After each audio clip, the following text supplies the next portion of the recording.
Hello guys, it is me, the Tank, and next here today.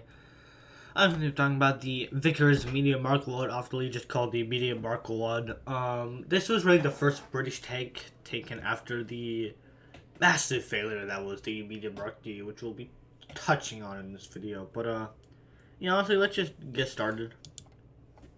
So, on to the backstory. After World War One ended, Britain, which had produced like 2,000 Mark 4s, only kept 5 tank battalions, which were equipped with the newest heavy tank they had, the Mark 5, and the newest medium tank they had, the medium Mark C Hornet.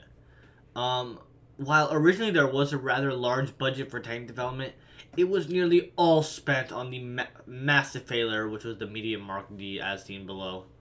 Um, the tank design department was just closed in 1923, but since the World War One tanks were also just becoming worn out and obsolete, the infantry asked for a new light infantry tank in 1920, and so the Vickers Armstrong Company, which you probably know for World War Two, threw their hat into the ring. So first of all, Dalvis had prototypes. While the medium Mark D was attempted for the light infantry tank role, because that was the doctor at the time, he had a light infantry tank and a breakthrough tank. Vickers made 2 prototypes of competition. These prototypes had helical spring suspensions plus a fully rotating turret, as long as only being 8.5 tons compared to the C-20. All around great, right? It had a hydraulic transmission for better steering, and there was a female prototype with 3 machine guns and a male prototype with a 3-pounder gun and even an anti-aircraft machine gun. However, the project was canceled in 1922. Despite this being good, the first Vickers light tank, which had a series of 5 tanks, were produced, the Mark One, and so those were chosen over it. But they did see promise in this vehicle, so instead decided to develop it into a medium tank, the medium Mark One, named in 1922, and they were sent into Bombington for trials in 1923 as the A2E1. They found a better tank for the light role, but the medium role was still possibly open. The tank weighed about 11.7 tons with about 6.25 millimeters of armor, which is extremely pathetic. The first tank ever had like 12 to 14. I mean, that's half. Like that could barely take shots from light machine guns. I mean, if you have armor piercing rounds, like you're screwed. Even K bullets, I mean, you're absolutely screwed. Much less infantry or the anti-tank rifles that are becoming common. Its main armament was a QF 3-pounder.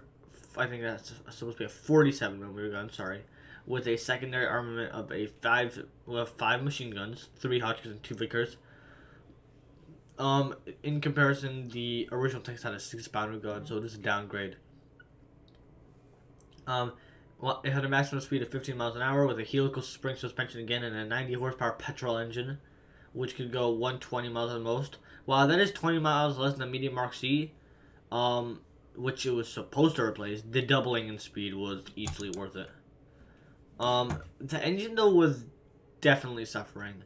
While the medium Mark B and even the Mark 8 had separate fighting and engine compartments, the Mark 1 did not, mainly from ease of maintenance. This led to the original tank problems with the crews right next to the engine.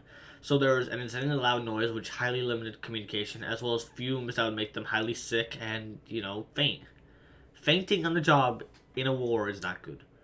The engine was also all the way in the back of the tank, commonly suffering leakages, which meant they would smell gas the whole time, which can give you a headache from 5 seconds, not much less 5 hours. With the original 4-gallon tank having to be replaced by a 13.5 one. The tank could be started outside electronically, but only if the motor was already warm, or else it would have to be started inside via hand. As for the statistics, it had a large 3-man turret with a 5-man crew. The turret held the commander, gunner, and loader, while there was also a driver and a mechanic slash machine gunner. The 3-man turret was barely touched on at the time, but this was an amazing leap forward in technology. The 3-man turret really wouldn't be revisited on a significant scale until the Panzer III, which was like right before World War II, if I remember correctly. So this was a very useful advantage, especially for the commander. I mean, now he does not have to load the gun anymore. He can just command the tank. That's his only job, which was an amazing change. This really just improved the ergonomics. Um, while there are only 30 Medium Mark 1s built in 1924, 50 Medium Mark 1As were built rather quickly after that. They had improved 8mm armor, which was still too small, a split driver's hood, a chin pad from the gunner, and small improvements for the AA purpose guns. All 81s and 1As had improved bogies, but only the 1As got a change so that the engines could actually be started from outside, even when the engine wasn't warm. There are some other variants too. The Medium Mark 1A Star had the original turrets replaced, with the Hotchkisses now being Vickers guns, compensating for a bigger turret weight with a counterweight in the back. A dozen tanks were then rebuilt into close support vehicles, mainly for letting out smoke, equipped with 15-pounder mortars, labeled the Mark 1 CS and 1A CS. There were a few changed as experimental variants with some rubber wheels, but all medium Mark 1s were put out of service in 1938. None would ever see combat either. On to the final assessments. Despite there being 80 of these tanks made, they were actually meant to replace the Mark 5s, the heavy tanks, not the medium Mark Cs. None of them would actually see combat as they were put out of service and retired a year before World War II began.